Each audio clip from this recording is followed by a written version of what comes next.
సంబంధించే కదా, గ్యారంటీస్ సంబంధించే కదా.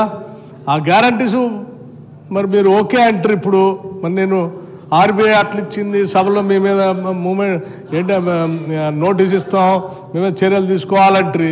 ఇప్పుడేమో సభలో ఒప్పుకుంటుంది. మరి ఒప్పుకున్న తర్వాత ఇంకా చర్చ ఏముంది అసలు?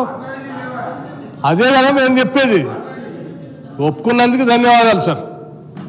ఒప్పుకున్నందుకు ఆర్బీఐ ద్వారా పుస్తకంలో చూపించింది కరెక్ట్ కాదు, మీరు చెప్పింది కరెక్ట్ అని ఒప్పుకున్నందుకు ధన్యవాదాలు. థ్యాంక్ యూ భట్టి గారు. ఆర్బీఐ లెక్క చెప్తా, మీ లెక్క చెప్తా. ఇప్పుడు మీ లెక్కలో ఉన్నా ఇప్పుడు మీ లెక్కలు మీ బండారం బయట పెట్టినాయి కదా. భట్టి గారు చేసిన అప్పు 15,000 మా ఖాతాలో కలిపిండు. ఉమ్మడి ఆంధ్రప్రదేశ్కి వచ్చిన 72,000 మా ఖాతాలో కలిపినవు. ఉమ్మడి ఆంధ్రప్రదేశ్లో మనకు కార్పొరేషన్ల ద్వారా ఉన్న 11,000 మా ఖాతాలో కలిపి 1,00,000 కోట్లు బీఆర్ఎస్ కు సంబంధం లేని అప్పును బీఆర్ఎస్ ఖాతాలో వేసింది. అయితే ఇప్పుడు కుల్లా చెప్పినా నువ్వు ఒప్పుకున్నావు. 1,00,000 కోట్లు మాకు బీఆర్ఎస్ ప్రభుత్వంలో చెయ్యని దాన్ని కూడా మా ఖాతాలో వేసినాడు, ఒప్పుకున్నావు, ధన్యవాదాలు. ఇక రెండవది ఇందులో ఇంకొక 2 ఉన్నాయి అధ్యక్ష.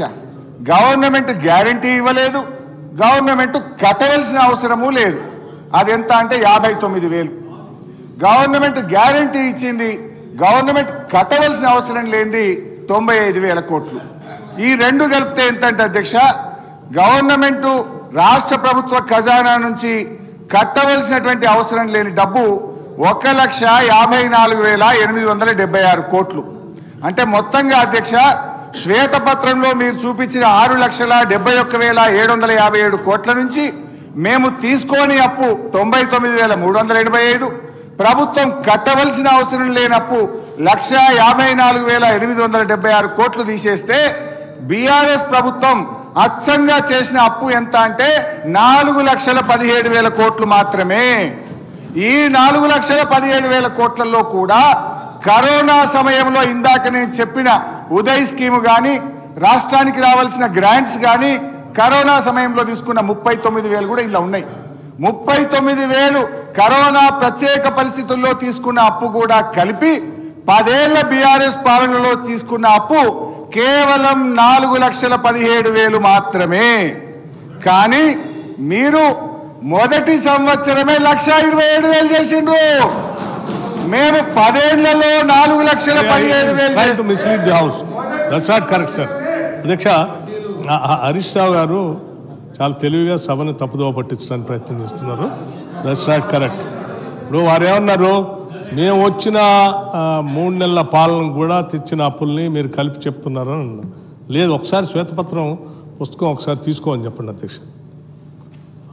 అది తెలంగాణ రాష్ట్ర ఆర్థిక శ్వేతపత్రం, ఆర్థిక శాఖ అప్పుడు ప్రవేశపెట్టినప్పుడు ఆ తర్వాత 3 నెలలు ఇంకా రాలే మాకు. అప్పటికి ఆ 3 నెలల కంటే ముందే కదా ప్రవేశపెట్టింది ఇది. ఆ ప్రవేశపెట్టినప్పుడే మేము ఇచ్చింది దీంట్లో చాలా స్పష్టంగా అవుట్ స్టాండింగ్ డెట్ 6,71,757 కోట్లని ఇచ్చాం. రాబోయే 3 నెలల్లో మేము చేసే అప్పుని దాంట్లో యాడ్ చేయలేదు. సో మీరు అది కూడా యాడ్ చేసి 6,71,757 కోట్లు అని చెప్తున్నారు, విచ్ ఇస్ నాట్ కరెక్ట్. తర్వాత దీంట్లో మళ్ళీ మేము డీటెయిల్గా నేను చెప్పిన దాంట్లో కూడా చెప్పాను, శ్వేతపత్రమే కాకుండా ఇప్పుడు కూడా చెప్తూ దీంట్లో out standing debt as on 1/12/2023 అని చాలా స్పష్టంగా చెప్పాను. దాంట్లో 6,71,757 crores. సో శ్వేతపత్రం మేము ఇచ్చిన పుస్తకంలో అదే, అప్పుడు ప్రజెంట్ చేసినప్పుడు పెట్టింది అదే, ఇప్పుడు చెప్పేది కూడా అదే అధ్యక్ష. సో హరీష్ రావు గారు ఇవన్నీ వదిలేసి అది చెప్తాం మాకంటే ముందు మాకు ఇంత వారసత్వంగా వచ్చింది మేము ఎప్పుడు కాదనలేదు అధ్యక్ష. మేము చెప్పాము మొన్న చెప్పినప్పుడు కూడా మేము ఏం చెప్పాము, రాష్ట్ర విభజన జరిగేటప్పటికి 6,400 కోట్లు ఉండేది అప్పు అను ఆ ఇంట్రెస్ట్ కట్టడానికి. 10 ఏళ్ళు మీ పాలనకు వచ్చేవారికి అది 66,000 కోట్లు అయిపోయింది అప్పు కట్టేది. ఎందుకు 6,400 నుంచి 66,400 ఎందుకు పెంచారని అడిగాం. అట్లాగే మీరు అప్పుడు వారసత్వంగా వచ్చింది మేము అది కూడా చెప్పాం కదా, చాలా సందర్భాల్లో చెప్పాం. అప్పుడు ఉన్నటువంటి అప్పు ఎంత ఉంది, తర్వాత మీరు వచ్చిన తర్వాత ఎంత చేసింది అన్నీ క్యాల్కులేట్ చేసే ఆ 1,00,000 కోట్ల అప్పు ఎంత చేశారో చెప్పాం. దాన్ని వదిలేసి ఇప్పుడు మళ్ళీ ఆ పాతది అంత ఉంది, తర్వాత మీరు వచ్చిన తర్వాత ఎంత చేశారు, మేము ఎంత చేయలేదు అసలు అని మళ్ళీ చాలా కన్వీనియంట్గా సభను తప్పుదోవ పట్టించడం కోసం చాలా సిస్టమేటిక్గా కన్వీనియంట్గా ఈ trying to misguide the house once again which is not correct అధ్యక్ష. నేను హరీష్ రావు గారికి చెప్తా ఉన్నాను, మీరు ఒప్పుకున్నారు ఇందాక ఏదో గ్యారంటీస్ సంబంధించి ఆర్బీఐలో మేము ఇచ్చిందని వాళ్ళు చూపించారు. సరే, అది మీ లెక్క ప్రకారం ప్రభుత్వం కట్టాలి కాబట్టి అది కరెక్టే అని ఒప్పుకున్నారు. సంతోషం. అట్లా ఇవి కూడా మీరు ఒప్పుకోవాల్సింది, ఇవి కూడా ఆన్ రికార్డు ఉన్నాయి. ఏం మేము ఆకాశం నుంచి తీసుకొచ్చి ఇచ్చినాయి కాదు అధ్యక్ష. అధ్యక్ష, ఎఫ్ఆర్బిఎం లోన్ 3,89,673 crores అనేది చెప్పాం. ఇంక్లూడ్స్ ఏంటి జనవరి మార్చ్ 2024 అప్పులు ఎందుకంతా అది అంటే బిఈలో వస్తుంది. ఆ సమాచారం కూడా ఇస్తాం మీకు. మేము ఒక్క రూపాయి కూడా మేము దాయం. మీలాగా ఏంటి సత్యదూరమైన సమాచారాన్ని సభకి ఇవ్వండి దయచేసి. స్పీకర్ సార్, ఇప్పుడు రెండైతే క్లియర్ కదా అధ్యక్ష. వారసత్వంగా 72,000 కోట్ల రూపాయల అప్పు, ఇది గత కాంగ్రెస్ ప్రభుత్వాలు చేసిన అప్పు మాకు వారసత్వంగా వచ్చింది. అది బీఆర్ఎస్ ఖాతాలో ఎట్లేస్తారు? ఒకటి. రెండు, 11,609 కోట్లు కార్పొరేషన్లకు గ్యారంటీ రూపంలో వారసత్వంగా వచ్చిన అప్పు, అది బీఆర్ఎస్ ఖాతాలో ఎట్లేస్తారు? రెండు. మూడు, రాష్ట్ర ప్రభుత్వం గ్యారంటీ ఇవ్వలేదు, రాష్ట్ర ప్రభుత్వం కట్టవలసినటువంటి అవసరము లేనటువంటి అప్పు, అది 1,54,876 కోట్లు ఉంది. ఇవన్నీ తీసేస్తే కరోనా సమయంలో తీసుకున్న ప్రత్యేక పరిస్థితుల్లో తీసుకున్న అప్పు, ఉదయ అప్పుల బాధ్యత, గ్రాంట్ల రూపంలో రావాల్సిన అప్పు కేంద్రం అప్పు రూపంలో ఇవ్వడం, అన్నీ కలిపితే కూడా 4,17,000 కోట్లు మాత్రమే. అచ్చంగా బీఆర్ఎస్ 10 ఏళ్ల కాలంలో ఈ రాష్ట్ర ప్రభుత్వ ఖజానా నుంచి చెల్లించవలసిన అప్పు కేవలం 4,17,000 కోట్లు మాత్రమే. అంటే ఈ 4,17,000 కోట్ల అప్పును కాంగ్రెస్ పార్టీ నాయకులు పదే పదే బయట వెళ్ళి ఏం చెప్పారు అధ్యక్ష? బీఆర్ఎస్ 7 లక్షల కోట్ల అప్పు చేసింది, 7 లక్షల కోట్ల అప్పు చేసిందని గోరంతలు కొండంతలు చేసి గోబల్స్ ప్రచారం చేయడాన్ని నేను తప్పుబట్టా ఉన్నా అధ్యక్ష. ఇకపోతే అధ్యక్ష, అసెంబ్లీలో మొన్న మీరు ఇచ్చిన సమాధానం కానీ ఇవాళ ఇచ్చిన మీరు పేపర్ ప్రకారంగా నేను చాలా స్పష్టంగా మీ అప్పు 1,27,708 కోట్లు. ఇవాళ ఒక్క సంవత్సరంలో కాంగ్రెస్ పార్టీ చేసిన అప్పు 1,27,708 కోట్లు. 10 ఏళ్ల బీఆర్ఎస్ పాలనలో చేసిన అప్పు 4,17,000 కోట్లు. అంటే 4,17,000 10 ఏళ్లల్లా, ఒక్క సంవత్సరం 1,27,000. ఇప్పుడు ఎవరు ఎక్కువ అప్పులు చేస్తున్నారు? ఈ మీరు 10 ఏళ్లలో మేము 4,17 చేస్తే 5 ఏళ్లలోనే మీరు 7 లక్షల కోట్లు చేస్తున్నారనడానికి ఇంతకంటే సాక్ష్యం ఏం కావాలి అని నేను అడుగుతా ఉన్నా. Speaker sir, I'm sorry sir, నాకే ఇబ్బందిగా ఉంది అధ్యక్ష పదే లేచి వారిని కరెక్ట్ చేయడానికి. I'm really feeling sorry for it. ఇంత బ్లేటెంట్గా సభను తప్పుదోవ పట్టించడం కరెక్ట్ కాదు. అది మేము 1,00,000 కోట్లు అప్పు చేశారు. అసలు కట్టింది 1,18,000 కోట్లని నేను లెక్క చెప్పాను.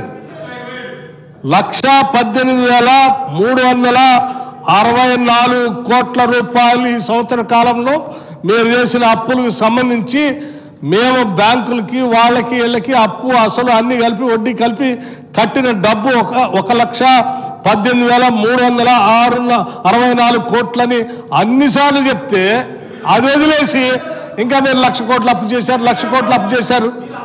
ఏంది కట్టిన దాన్ని నేను చెప్తా ఉన్నాను మీకు. కట్టిన దాన్ని మీరు చూడరా?